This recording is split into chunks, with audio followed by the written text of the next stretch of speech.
ขอสัพพะมงคลจงเกิดแก่ท่านทั้งหลายมีตัณหามีราคะมีความสุขมีความทุกข์มีพระพุทธเจ้าถ้าไม่มีตัณหาไม่มีราคะไม่มีความสุขไม่มีความทุกข์ไม่มีพระพุทธเจ้ามีปัญญาไม่มีสุขไม่มีทุกข์มีแต่ความว่างเปล่าทุกข์เป็นพระเอกสุขเป็นพระรอง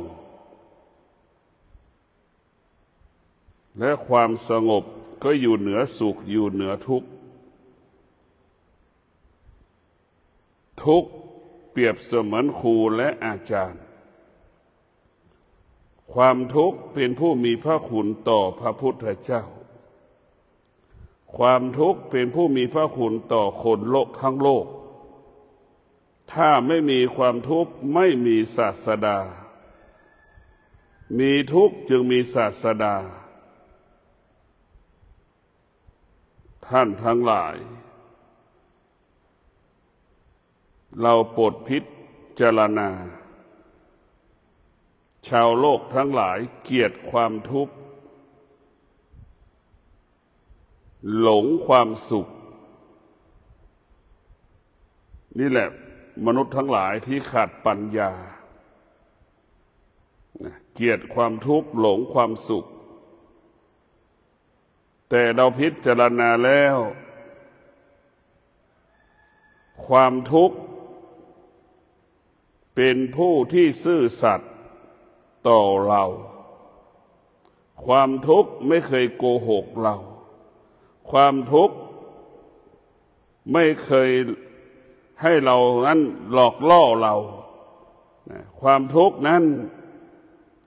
ให้เรารู้สึกตัวอยู่ตลอดเวลากลับมาพิจารณาความสุขความสุขนั้นแปรสภาพตลอดเวลาในท่านทั้งหลายความสุขแปรสภาพตลอดเวลาเช่นนักเรียนสอบได้มหาลัยก็คิดว่าสอบได้แล้วจะมีความสุขพอสอบแล้วก็เกิดความทุกข์อีกสุขก็ไม่เกิดพวกเราทั้งหลายเมื่อจะจบมหาวิทยาลัยแล้วคิดมีความสุขพอจบแล้วก็ยังเกิดความทุกข์อยู่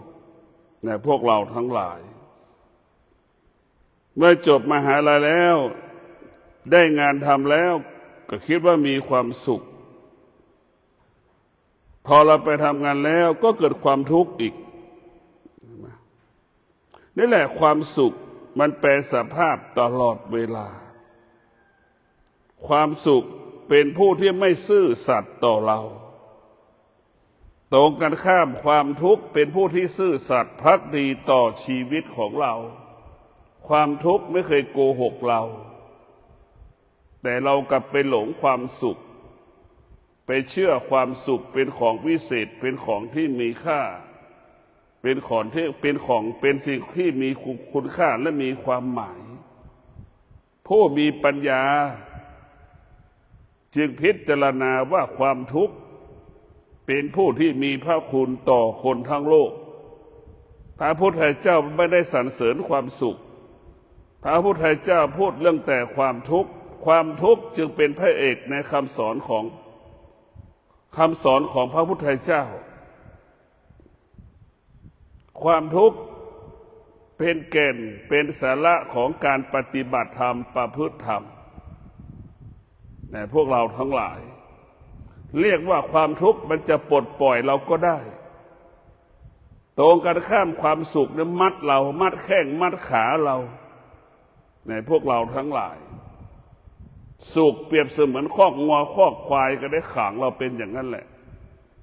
สุขเปรียบเสมือนเชือกมัดแข้งมัดขาเราให้เป็นอย่างนั้นแหละให้เราไปติดมันตรงกันข้ามทุกข์มันจะปลดปล่อยเราเพราะฉะนั้นพวกเราทั้งหลายพิจารณา ถ้าเราพิจารณาด้วยความเป็นจริงแล้วเราจะเห็นว่าคำสอนพระพุทธเจ้าทุกข์เป็นพระเอกทุกข์เป็นพระเอกทุกข์มันก็ซื่อสัตย์ต่อเรามันไม่ได้โกหกเราไม่ได้หลอกเรามันเป็นความจริงพูดความจริงแต่มนุษย์กลับไม่ชอบความจริงมนุษย์กลับไม่ยึดติดความจริงเพราะมนุษย์มีกิเลสมนุษย์เกิดจากกิเลสมนุษย์มีกิเลสมนุษย์มีตัณหามนุษย์มีราคะพวกเราทั้งหลายสุขมันเป็นกิเลสสุขมันเป็นกิเลสสุขมันเป็นราคะ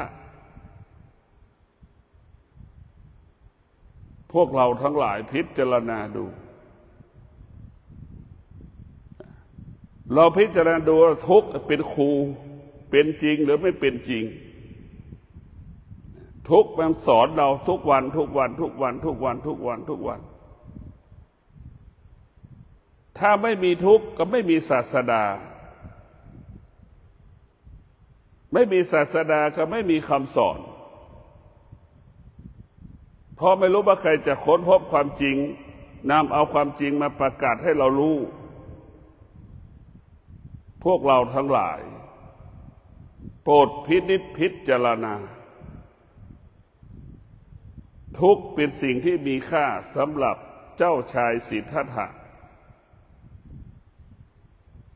ถ้าไม่มีทุกข์เจ้าชายสิทธัตถะจะไม่ออกบวชในพวกเราทั้งหลายทุกข์มันก็มีประโยชน์เป็นประโยชน์ต่อชีวิตของเราแต่ความทุกข์ที่มาอยู่ในสมองมนุษย์มันกลายเป็นประเพณีทุกคนเกิดมาแล้วเกลียดความทุกข์สมองมนุษย์มันเป็นประเพณีและเป็นสังคมที่บรรจุไว้ในสมองมนุษย์เกิดมาก็เกลียดความทุกข์เกิดมาก็หลงความสุขเนี่ยมันเรื่องประเพณีและสังคมที่อยู่ในสมองมนุษย์ในสมองมนุษย์ไม่มีความจริงมันไม่มีความจริงถ้าเรารู้นี่ความแล้วรู้แล้วว่าความทุกข์มันเคยหลอกเราไหมเราต้องถามมีแต่ความสุขนี่หลอกเราตลอดเวลาคิดว่าเลื่อนยศเลื่อนตำแหน่งแล้วจะมีความสุขมันก็ไม่ใช่คิดว่ามีตำแหน่งใหม่แล้วจะมีความสุขมันก็ไม่ใช่เนี่ยพวกเราทั้งหลาย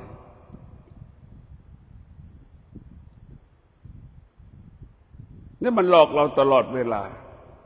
หลอกเราจนตายคิดว่าเกษียณอายุแล้วกูจะมีความสุขมันก็ไม่ใช่ในพวกเรานี่แหละคือมันหลอกเราตลอดเวลาเรียกว่าความสุขเป็นเรื่องของอนาคตความทุกข์เป็นเรื่องของปัจจุบันถ้าเรามองความสุขแล้วความสุขจะเป็นอาธรรมความทุกข์เป็นธรรมะเพราะความทุกข์มันอยู่กับปัจจุบันเนี่ยพวกเราทั้งหลายความทุกข์มันอยู่กับปัจจุบันความสุขมันเป็นเรื่องของอนาคตมันเป็นเรื่องของอนาคตถ้าเราเอาธรรมะปัญญาไปจับพิจารณาดูในพวกเราทั้งหลายสุขเป็นเรื่องทุกข์เป็นเรื่องปัจจุบันมันสุขมันทุกข์ปัจจุบันนี่ ส่วนความสุขเป็นเรื่องของอนาคตทุกวันนี้เราความสุขมันหลอกเราเนี่ยมันบกมือให้เราไปเห็นมือแล้วก็บอกรีบมาแล้วรีบมาแล้วก็วิ่งไปหามันนะพอใกล้จะถึงมันต้องรีบวิ่งหนีเราอีกแล้วก็บอกอีกหลอกเราอีกพอเราวิ่งไปอีกมันก็บกมือเราต่ออีกนิดนึงมันหลอกเราตลอดเวลานะมันหลอกเราจนตายนะความสุขในพวกเราทั้งหลายสุขมันกลายเป็นอธรรมเพราะมันเป็นเรื่องอดีตกับเรื่องอนาคตมันไม่ใช่เรื่องปัจจุบันแต่ความทุกข์ไม่มีอดีตไม่มีอนาคตมันเป็นเรื่องปัจจุบันพวกเราทั้งหลายธรรมะพระพุทธเจ้าว่าด้วยเรื่องปัจจุบันทุกข์ก็เป็นเรื่องของปัจจุบันพวกเราต้องพิจารณาดูด้วยความเป็นจริงชีวิตของเราต้องมีธรรม ธรรมะภาคปฏิบัติธรรมะภาคปฏิบัติบอกสอนให้เราออกจากทุกข์ออกจากสุขบอกสอนเราไม่ให้อยู่ในความสุขอยู่ในความทุกข์บอกสอนให้เราไม่ให้จิตมันว่างเปล่าบอกสอนให้จิตมันว่างบอกสอนให้เราวางสิ่งที่เรารู้บอกสอนสิ่งที่เราสะสมสั่งสมวัตถุสิ่งของต่างๆให้เราสลัดออกไปจากกายจากจิตธรรมะภาคปฏิบัติบอกสอนให้เราสละสิ่งที่มันเป็นอนิจจังทุกขังอนัตตาทั้งหมดให้หมดสิ้นไปจากกายจากจิตบอกสอนให้มันสิ่งที่มันเป็นเวทนาเป็นอุปทานเราไม่เข้าไปยึดติดเราไม่เข้าไปรู้สึกไปสัมผัสกับสิ่งที่มันเป็นอนิจจังทุกขังอนัตตาอุปทานและเวทนาพวกเราทั้งหลายธรรมะภาคปฏิบัติให้เรารู้เท่านั้นรู้เท่านั้นไม่มีล่องรู้เฉยๆนั่นแหละรู้เท่านั้นให้เรารู้ตาสัมผัสกับรูปก็ให้เรารู้เท่านั้นหูได้ยินเสียงก็ให้เรารู้เท่านั้นจมูกสัมผัสกับกลิ่นก็ให้เรารู้เท่านั้นลิ้นสัมผัสกับรสชาติอาหารก็ให้เรารู้เท่านั้นให้เรารู้เท่านั้นกายสัมผัสของแข็งของร้อนก็ให้เรารู้เท่านั้นจิตเรารู้สึกสารพัดความรู้สึกก็ให้รู้เท่านั้นเราไม่รู้เท่านั้นเราไม่ขยายรู้ไม่ตอบสนองสิ่งที่เรารู้แต่พวกเราทั้งหลายรู้เท่านั้นเมื่อเรารู้มันก็ไม่มีอะไรให้เรารู้แต่พวกเราทั้งหลายเพราะเราไปอยากรู้ไอ้ตัวอยากรู้มันก็เป็นกิเลสตัณหาราคะไอ้ตัวอยากรู้ก็เหมือนเชื้อไวรัสโควิด -19 ไอ้ตัวอยากรู้ก็เป็นเชื้อไวรัสไข้หวัดใหญ่สายพันธุ์ A สายพันธุ์ B มันไม่มีวันจบสิ้นพวกเราทั้งหลายมันไม่มีอะไรให้เรารู้สิ่งที่เรารู้มันไม่เที่ยงทั้งหมดเรียกว่าโลกใบนี้มันไม่เที่ยงร่างกายของเรามันก็ไม่เที่ยงความรู้สึกสารพัดความรู้สึกมันก็ไม่เที่ยงสรรพสิ่งทั้งปวงที่อุบัติเกิดขึ้นบนโลกใบนี้มันก็ไม่เที่ยงในพวกเราทั้งหลายเราจะเป็นต้องพิจารณาเอาคำสอนของพุทธเจ้าคำสอนพุทธเจ้าดังคำว่าความสงบเนี่ยคำสอนของพระพุทธเจ้าเนี่ยจะเน้นคำว่าความสงบ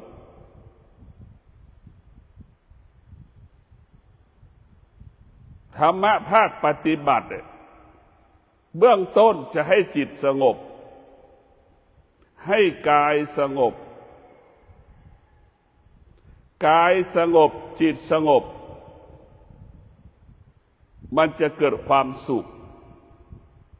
เหมือนผลไม้ที่มันสุกนั่นแหละพวกเราทั้งหลายความสงบเนี่ยจิตสงบกายสงบเหมือนผลไม้ที่มันสุกมะม่วงที่มันสุกเนื้อมันจะละเอียดเช่นเดียวกับพวกเราทั้งหลายสุขของความสงบก็คือเกิดจากการนั่งสมาธิกายสงบจิตสงบเหมือนมะม่วงมันสุกผลไม้มันสุกเช่นนั้นกายไม่สงบใจไม่สงบเหมือนมะม่วงที่มันไม่สุกมันหยาบมันแข็งมันเปรี้ยวแล้วมันเกิดอาการเฟื่อนเกิดอาการขมอาการสารพัดอาการที่เรากินไม่ได้เพราะฉะนั้นพวกเราทั้งหลายธรรมะภาคปฏิบัติพัฒนากายพัฒนาจิตให้เกิดความสงบความสงบขยายผลเป็นปัญญา ความสงบเป็นเหตุให้เกิดปัญญาความสงบเป็นต้นกำเนิดของปัญญาความสงบขยายกลายเป็นปัญญาเมื่อปัญญามันเกิดปัญญาก็คือความรู้ตามความเป็นจริงรู้ความจริงรู้แจ้ง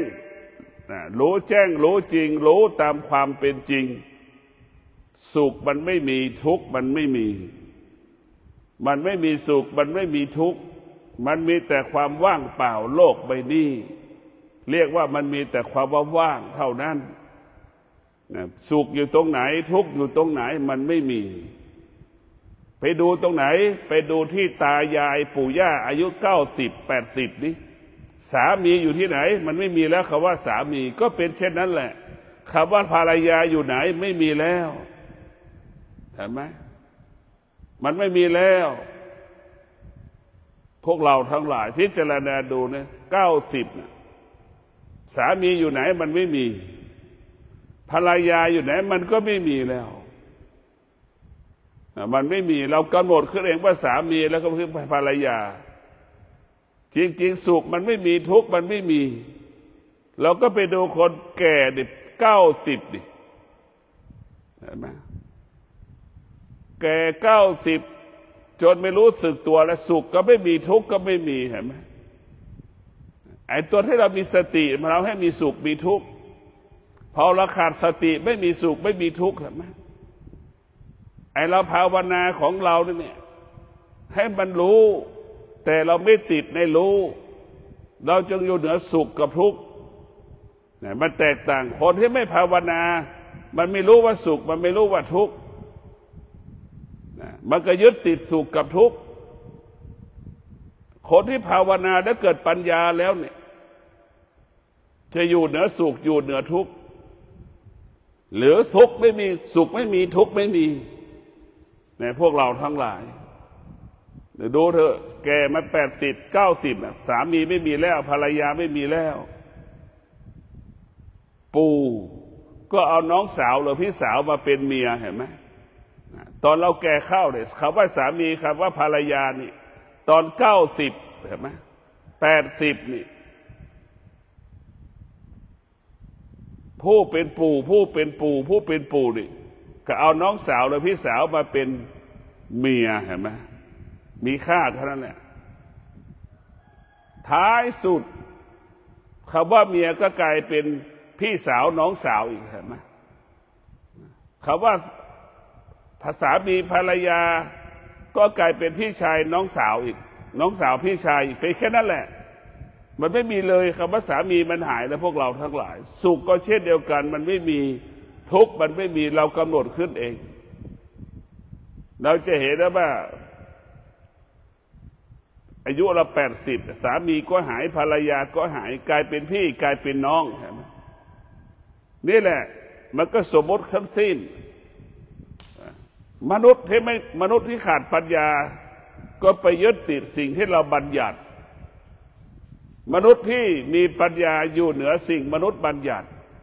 อยู่เหนือสิ่งที่มนุษย์บัญญัติสิ่งที่มนุษย์บัญญัติไม่มีความหมายใดๆทั้งสิ้นพวกเราทั้งหลายผู้ที่มีปัญญาจึงอยู่เหนือคำว่าสิ่งบัญญัติผู้มีปัญญาจึงไม่มีตัวไม่มีตนผู้มีปัญญาอยู่ง่ายกินง่ายคนที่ขาดปัญญาอยู่ยากกินยากนอนยากอยู่ยากกินยากเนี่ยพวกเราพิจารณาดูท่านทั้งหลายโปรดพิจารณากินยากอยู่ยากคนที่ขาดปัญญาคนที่ขาดปัญญาต้องกินอาหารที่มันอร่อยอาหารนั้นต้องถูกกินจมูกต้องยอมรับอาหารนั้นถึงจะกินได้ลิ้นจึงยอมรับในอาหารนั้นถึงกินได้ตายอมรับในรูปแบบของอาหารถึงจะกินได้ผู้ที่มีปัญญานั้นรวมกันเป็นหนึ่งกินเพื่อให้อิ่มกินเพื่อให้อิ่มแล้วมีชีวิตในการปฏิบัติธรรมมีชีวิตที่เป็นประโยชน์เกิดประโยชน์ต่อสาธารณชน แต่แม้ตัวปัญญามันจะพิจารณาอีกอย่างเพราะนั้นผู้ที่มีปัญญาจึงไม่แตกต่างดังพระธุดงค์กินง่ายอยู่ง่ายผู้ที่มีปัญญาไม่แตกต่างดังคนบ้ากินง่ายนอนง่ายอยู่ง่ายดังคนบ้าคนที่ขาดปัญญาได้อยู่ยากกินยากไปนอนโรงแรมแอร์ไม่เย็นก็เกิดอาการสำแดงอาการห้องไม่สะอาดก็เกิดอาการสำแดงอาการห้องกลิ่นมันเหม็นก็ออกอาการสำแดงอาการนี่แหละคนที่ขาดปัญญาจึงมีเหตุมีผลมีข้ออ้างมีข้อแก้ตัวไม่มีวันจบสิ้นสะสมสิ่งที่เราไม่รู้เห็นไหมสะสมสิ่งที่มันไม่รู้มาเป็นความรู้ในพวกเราทั้งหลายเราสะสมสิ่งที่เราไม่ชอบเราไปสะสมมันหมดเดี๋ยวเราเข้าไปรู้นั่นแหละคือไปสะสมเราไปยึดติดที่มันรู้นั่นคือเราเป็นตัวสะสมเห็นกระดาษก็เอามาใส่ตะกร้าเป็นการสะสมแล้วเห็นไหมเห็นเสื้อผ้าก็เอาไปใส่ในตะกร้านั่นสะสมแล้วเห็นเศษสิ่งของก็เอามาใส่นั่นคือการสะสมจะชอบใจไม่ชอบใจเป็นการสะสมทั้งสิ้นสะสมสิ่งที่เรารู้ท้ายสุดเราก็ออกจากสิ่งที่เรารู้ไม่ได้ดังคนจำนวนมากมีเสื้อเห็นไหมใช้ก็ไม่ใช้ใส่ก็ไม่ใส่ยังหวงอยู่จะให้ก็ไม่ให้คนอื่นหวงนั่นแหละคือรู้และไปสะสมเป็นอย่างนั้นเหมือนเราคนจำนวนมากสะสมเสื้อผ้านะใช้ก็ไม่ใช้ให้ก็ไม่ให้ก็เก็บไปอยู่นั่นแหละไปยึดติดในสิ่งที่เรารู้พวกเราทั้งหลายสิ่งที่เราควรยึดติดเราไม่ติดสิ่งที่เราควรรู้เราไม่รู้นะเพราะเราขาดปัญญาคนที่ขาดปัญญาจึงสะสมสั่งสมสิ่งที่เรารู้ไปหมดชั่วก็สะสมดีก็สะสมไม่ดีก็สะสมมันแยกไม่ออกแยกไม่ออกเหมือนคนบ้านะคนที่ขาดปัญญาก็ไม่แตกต่างจากคนบ้าอีกคนที่มีปัญญาก็ไม่แตกต่างจากคนบ้าอีกครับอยู่ง่ายกินง่ายคนบ้าไม่มีเหตุไม่มีผลตรงกันข้ามคนบ้าก็ไม่รู้อีกสะสมทุกอย่างเห็นไหมอินลงตุงนางไปหมดร่างกายเห็นไหมพวกเราทั้งหลายเราพิจารณาดูอันที่แท้จริงชีวิตของเราเนี่ยต้องการความสงบ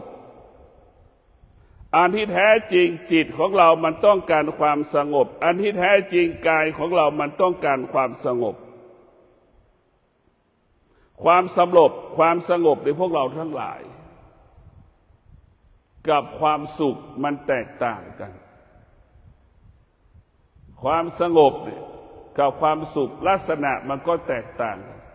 ความสงบปราศจากความโลภความโกรธความหลงส่วนความสุขนั้นมันเป็นเรื่องของความโลภความโกรธความหลง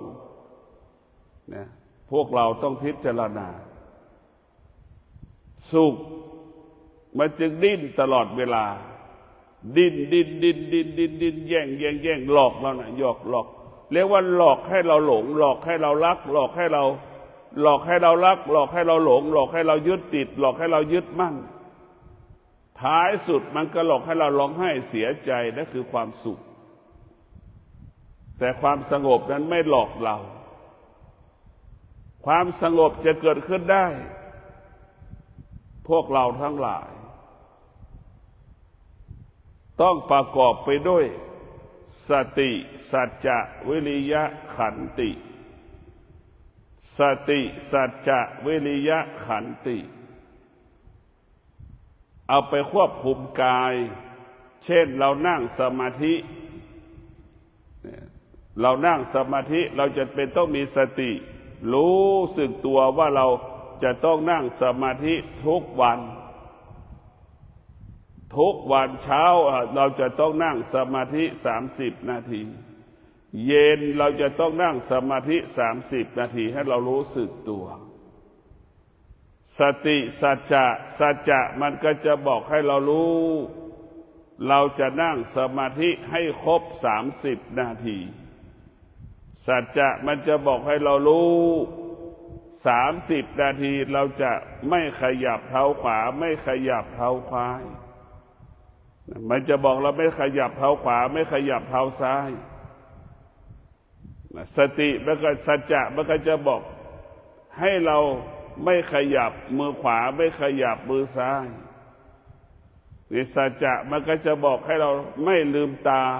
ในขณะที่นั่งสมาธิไม่ครบ30 นาทีมันก็จะบอกให้เราไม่ขยับมือขวามือซ้ายยังไม่ครบ30 นาทีมันจะไม่ขยับเท้าขวาเท้าซ้ายหากไม่ครบ30 นาทีสัจจะมันจะเตือนเราแบบนี้นี่แหละคือฝึกกายระหว่างที่มันไม่ครบ3 นาทีร่างกายก็ดีจิตก็ดีมันเกิดอาการ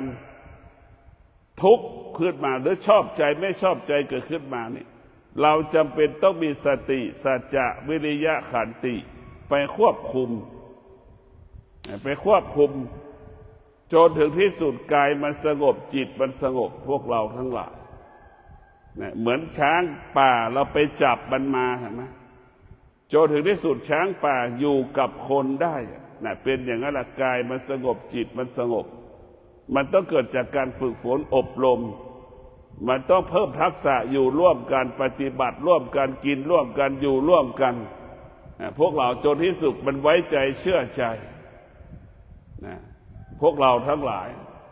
สุขนั้นเป็นศัตรูของเรานะเรียกว่าสุขเป็นศัตรูของปัญญาความสงบเท่านั้นเป็นมิตรต่อผู้มีปัญญาพวกเราทั้งหลายความสงบเป็นมิตรความสุขเป็นศัตรูพวกเราทั้งหลายต้องพิจารณาชีวิตเราอยู่ใต้อำนาจความทุกข์และความสุขทุกวันเรามีสติเรามีปัญญาเราจะอยู่เหนือความสุขกับความทุกข์ยามใดเราขาดสติและปัญญาเราจะอยู่ใต้อำนาจความสุขและความทุกข์เราขาดสติและขาดปัญญาดังพระราชาทั้ง10 รูปนะพระราชา8 รูป10 รูปที่ราศีขาเนี่ยนะขาดสติขาดปัญญาตกอยู่ใต้อำนาจความทุกข์และความสุขตกอยู่ใต้อำนาจกิเลสตัณหาราคะทั้งหมดทั้งสิ้นในพวกเราทั้งหลายเมื่อเรามีสติเมื่อเรามีปัญญาเราก็อยู่เหนือกิเลสตัณหาราคะไม่สามารถหลอกเราได้เราไม่สามารถตกอยู่ใต้อำนาจมันเราอยู่เหนือมันเรียกว่าสติปัญญาจะทำให้เราอยู่เหนือสติปัญญาเปรียบเสมือน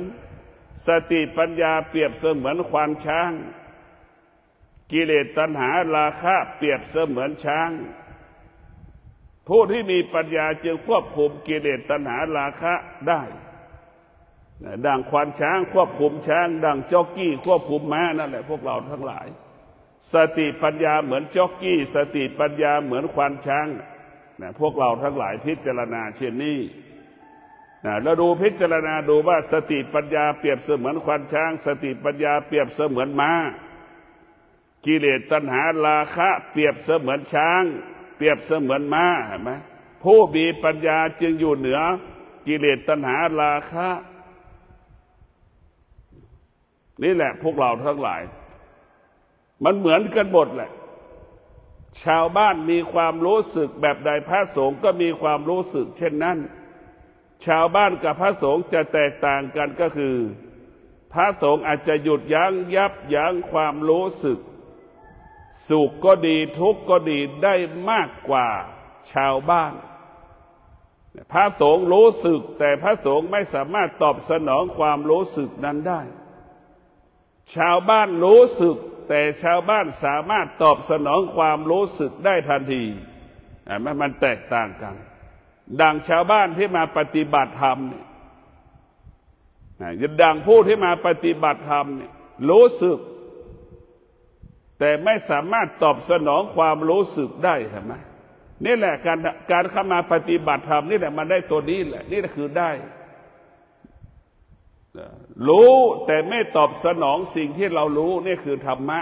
นี่หลักของธรรมะแก่นของธรรมะรู้แล้วก็ไม่ตามรู้นี่แหละคือแก่นของธรรมะ รู้แล้วก็ละนี่แหละคือแก่นของธรรมะรู้แล้วก็อยู่เหนือนั่นแหละคือแก่นของธรรมะแต่ชาวบ้านรู้แล้วก็อยู่ใต้อำนาจสิ่งที่เรารู้รู้แล้วก็ไปยึดติดสิ่งที่เรารู้แล้วก็ไปตามรู้เหมือนชาวบ้านจำนวนหนึ่งเรียกว่าจำนวนมากก็แล้วกันไปตามรู้ที่พระสงฆ์ชั่วที่พระชั่วทั้งหลายที่เรียกว่าพระไม่ดี10 กว่ารูปที่ลาสิกขาบทปัจจุบันเนี่ยก็มีชาวบ้านกลุ่มหนึ่งที่ขาดปัญญาและไปตามรู้พระที่มันชั่วพอเราไปตามรู้แล้วเราก็ละเราจนไปตามรู้ไปเกลียดพระแล้วไม่ไปทำบุญอีกครับถามว่าบุญไม่ได้อยู่กับพระธรรมะไม่ได้อยู่กับพระธรรมะมาอยู่ที่กายกับจิตความดีอยู่ที่กายกับจิตพระชั่วพระก็ได้รับผลของความชั่ว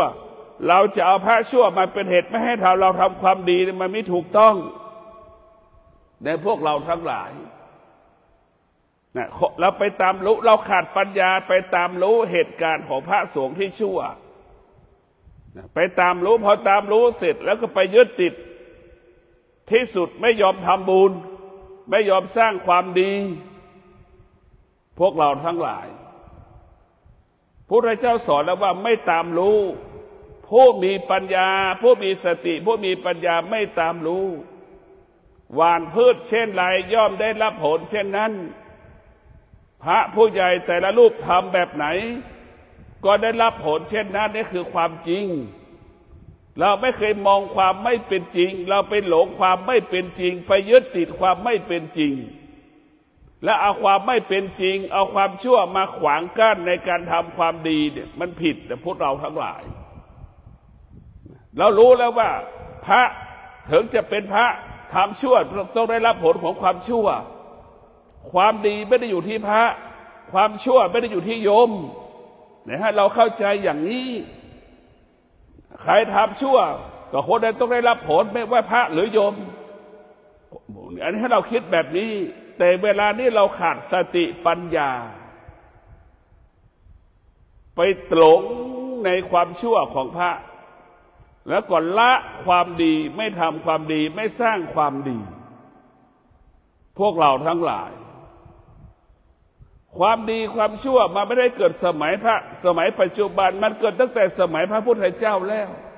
ในพวกเราทั้งหลายแต่เกิดตั้งแต่สมัยพระพุทธองค์มีชีวิตอยู่ดำรงพระขันธ์อยู่เพราะฉะนั้นพวกเราทั้งหลายมีสติมีปัญญาเราต้องละสิ่งที่เรารู้ว่ามันเป็นความจริงอยู่เป็นความจริงที่เบียดเบียนเป็นความจริงที่เบียดเบียนชีวิตเป็นความจริงที่ทำลายชีวิตอนาคตเราก็เห็นอยู่ว่าความไม่ดีมันเบียดเบียนพระทั้ง10 รูปเห็นไหมก็เห็นอยู่ว่ามันก็ออกจากการเป็นพระสงฆ์เนี่ยเราก็เห็นว่าความไม่ดีคือผู้เบียดเบียนชีวิตทำลายชีวิตความไม่ดีก็คือไฟเผาพระทั้ง10 รูปเห็นไหมไม่วอดเป็นเท่าฐานแล้วพวกเราทั้งหลายผู้ที่มีสติ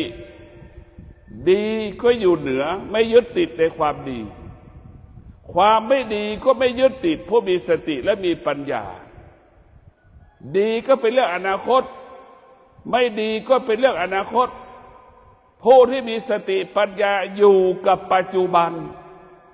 อยู่กับปัจจุบันรู้เรื่องปัจจุบันก็คือรู้เรื่องลมหายใจเข้ารู้เรื่องลมหายใจออกรู้เรื่องกาย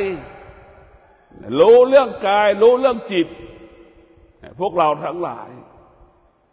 รู้เรื่องกายรู้เรื่องจิตกายของเราจิตของเรานี่แหละจิตของเราทำยังไงไม่ให้เราไปยึดติดในกายของบุคคลอื่นกายของเราเนี่ยเป็นของเน่าเป็นของเน่าเปื่อยเนี่ยให้พิจารณากายพิจารณาจิตให้สิ่งที่เราควรรู้เรื่องกายรู้เรื่องจิตนี่แหละทำผู้มีสติปัญญาจะพิจารณากายกับจิตว่ามันไม่เที่ยงมันไม่เที่ยงเห็นไหมเราเห็นพระผู้ใหญ่ทั้ง10 รูป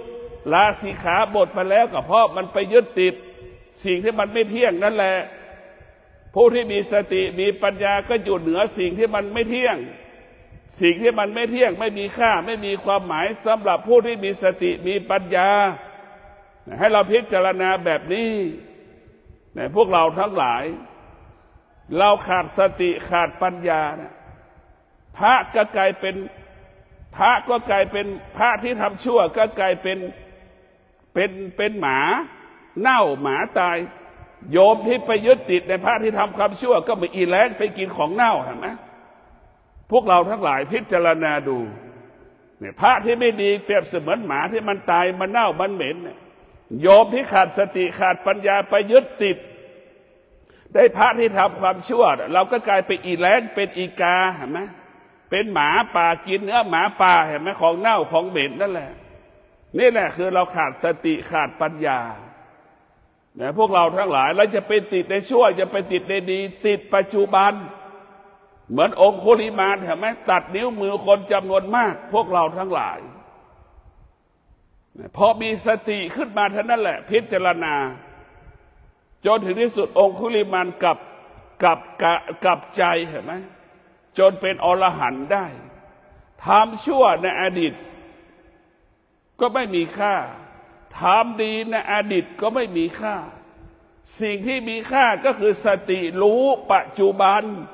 รู้เรื่องกายรู้เรื่องจิตเมื่อเราเห็นว่าร่างกายเป็นของเน่าของเหม็นร่างกายของเราตั้งแต่เส้นผมเป็นน้ำมันไปหมดหนังศีรษะเป็นน้ำมันไปหมดมาทุกอย่างเป็นน้ำมันไปหมดด้วยน้ำน่องน้ำกลายเป็นเลือดกลายเป็นน้ำหนองเป็นของเน่าเป็นของเหม็นนะพวกเราทั้งหลายเราเห็นพิจารณาเช่นนี้แล้วบอกเราว่าสติปัญญาอยู่กับปัจจุบันใครจะทำดีก็เรื่องของเขาใครจะทำชั่วเรื่องของเขาคนที่มีสติปัญญาอยู่กับปัจจุบันรู้ลมหายใจเข้ารู้ลมหายใจออกนี่แหละยอดของธรรมะยอดของธรรมะอยู่ที่กายกับจิตคนที่ขาดสติขาดปัญญาจิตออกนอกกายไปวิจารณ์พระไปติดในพระที่ทำชั่วเห็นไหม